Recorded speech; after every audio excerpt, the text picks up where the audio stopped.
The fitting and turning's a really wide field of work. During apprenticeship they would do a lot of turning, where it's just the basic skills on the lathes and the milling machines. Once the apprentice goes out into the plant, he will then do predominantly fitting. You probably think of fitting as a mechanic on industrial sites. To sum it up is pulling something apart, diagnosing it and putting it back together. So you're working with bearings, shafts, pulleys, rotary valves, gearboxes, conveyor belts, drive trains, water pipe, gas services.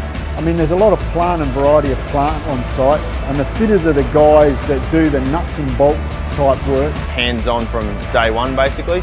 Once you do your induction, you're straight onto the tools, you're doing your hand skills and then straight onto the lathes. Typically for a fitter and turner as a tradesman, it would be 90% of their work would be the fitting. We've found over the years that our homegrown apprentices far outweigh the people we get from off-site because they are trained in what we do. Our safety on site is paramount. Skills required, you have to have completed year 11 by the end of this year. For the fitters and boilermakers, they need to be competent in maths. A guy that's a solid C or into the Bs, those sorts of guys can make it as an apprentice, but they do come in from all walks of life in different shapes and form, and sometimes it's surprising where the really good apprentices start from and come from. We're proud of Nyrstar's completion rate for apprentices, and for 77% of them to roll into trade roles and 98% of them to complete the course, that is something to be proud of. We've had companies come on site and have a look at our program, so obviously we're doing something right, and our apprentices are over the years being sought after because we give them a good structure and a good foundation to work from. Come down here and have fun while you're learning skills that will be with you for the rest of your life. I'm getting paid to learn and paid to train.